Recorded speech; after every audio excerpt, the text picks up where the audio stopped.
If you blinked or tuned out for even a second from the news emanating from Owings Mills, you missed the most seismic moment in this franchise's recent history. The castle shook in a way we haven't seen in almost 2 decades.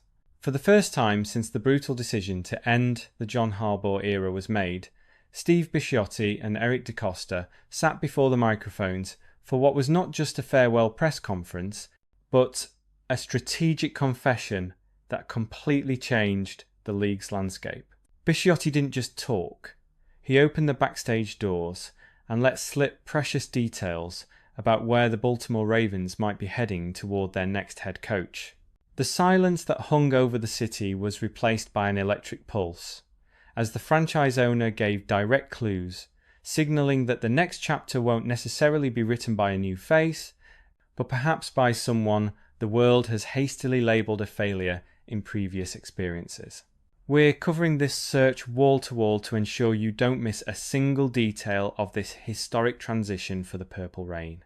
We've already produced several videos about the search for the new coach, dozens of shorts and live streams, and we'll continue until the new coach is in Baltimore. So, take this opportunity to subscribe to the channel, leave your like, and comment below. Considering everything Bisciotti has revealed, who do you believe is the ideal name to take the reins? Your participation is crucial to maintaining the strength of our community as we analyse every move by Eric DeCosta and Steve Bisciotti's vision for the future of Lamar Jackson and the entire roster at M&T Bank Stadium. The atmosphere in the press room was thick and charged with an expectation we hadn't felt in a long time. Steve Bisciotti, who in recent years has preferred the comfort of the shadows and anonymity, was back in an imposing manner. He shared a ton of criteria and nuggets of information about what they are looking for now.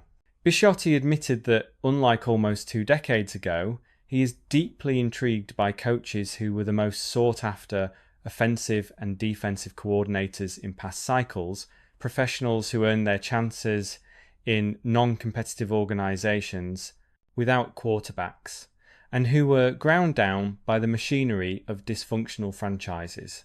He is willing to accept criticism if the final candidate is a former coach with a losing record, as long as Baltimore can judge that failure within the specific circumstances and match it with the professional's real potential.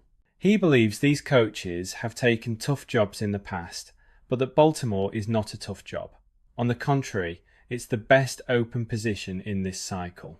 Think of it as the Sam Darnold approach applied to coaching. Darnold went to New York and everyone thought his career was over, but he resurfaced in better organisations to win decisively. Bisciotti wants to find the head coach version of that phenomenon. He's basically saying not to blame the coach for where he ended up, but rather to blame the franchise that surrounded him. According to the data presented and the interviews already conducted, names like Brian Flores, Robert Saleh, Kevin Stefanski, Mike McDaniel, and Kliff Kingsbury fit this second chance profile. All of them were at some point seen as coaches who failed or were fired, but each carries a story of resilience under extreme conditions. Brian Flores, for example, is a name that is emerging strongly. He had a losing record in Miami, but it's impossible to look at that roster and the internal situation and say that any coach in the world would have succeeded there. Information published by ESPN and cited in the press conference mentions allegations that the Dolphins owner tried to encourage Flores to intentionally lose games, offering financial compensation for losses.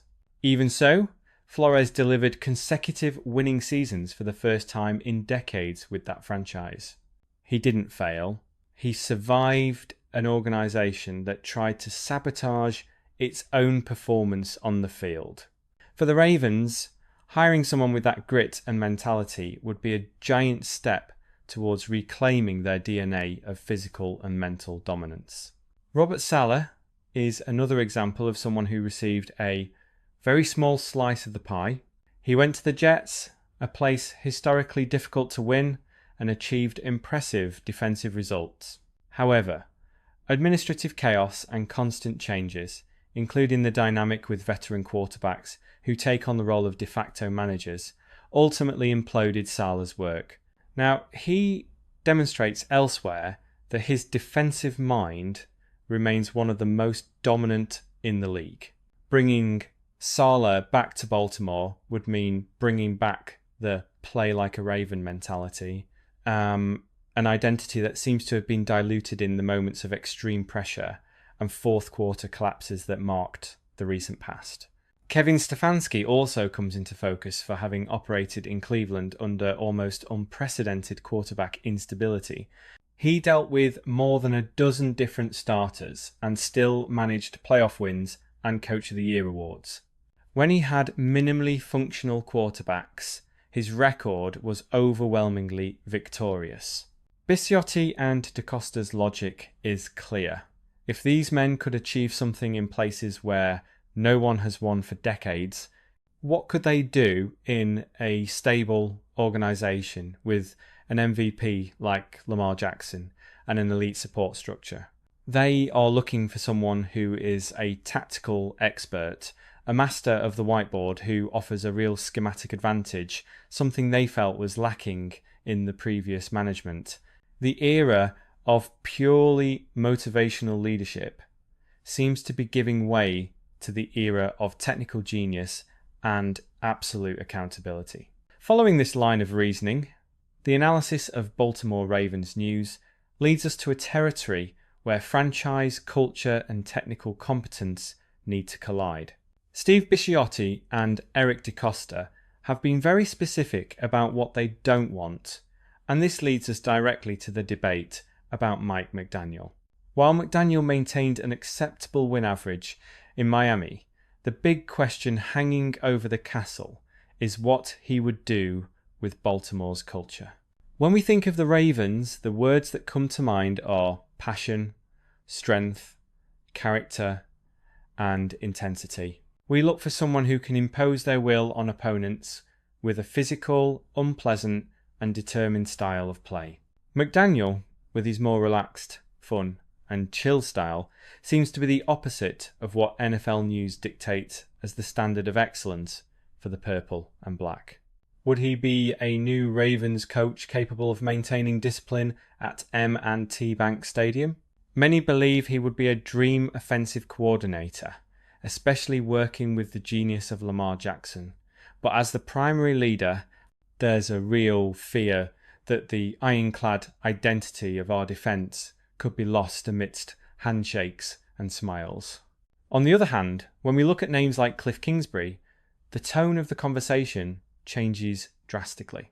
In the view of many analysts, and even within the Ravens' analytical perspective, Kingsbury represents a risk that the franchise doesn't seem willing to take. His record in Arizona and even at the college level is marked by an inconsistency that doesn't align with the stability of Baltimore. He never won a division title, and his teams frequently crumbled in the second half of the season.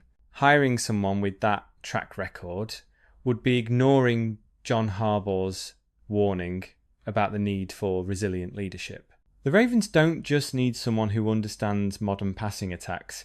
They need a strategist who understands NFL tactics in their entirety, especially in cold weather games and the pressure of the postseason, where the purple rain has historically thrived.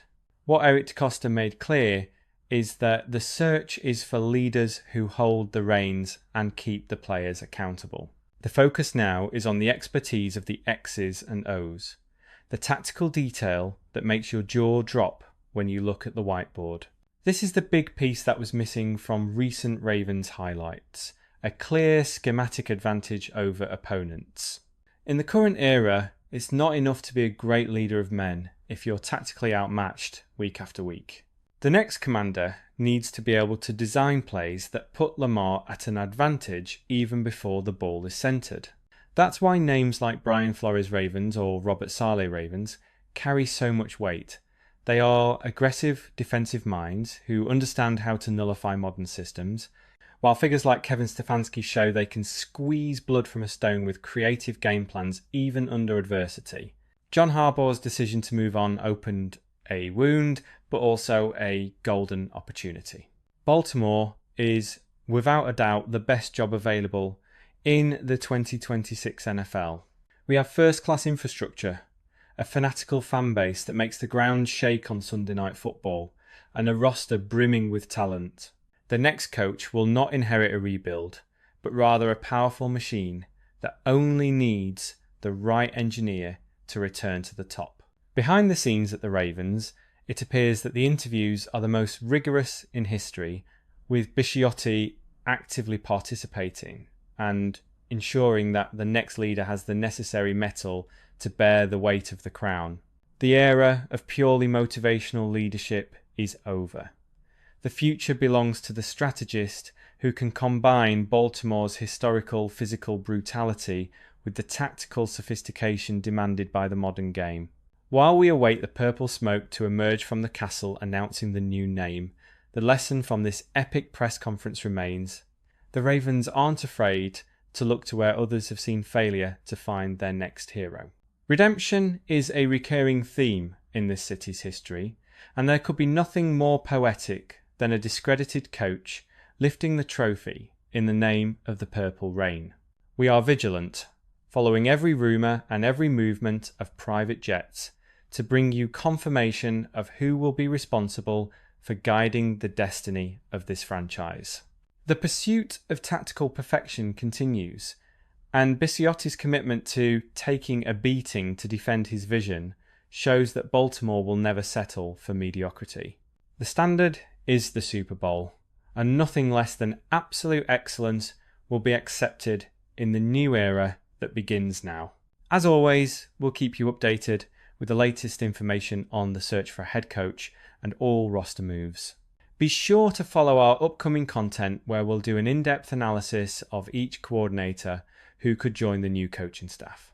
Baltimore's future is being written today in boardrooms and on training fields, and you have a guaranteed front row seat on this journey. Stay tuned, because at any moment the official announcement could change everything we know about the balance of power in the league. Purple and black will reign supreme again, and the journey begins with the selection of this new master strategist.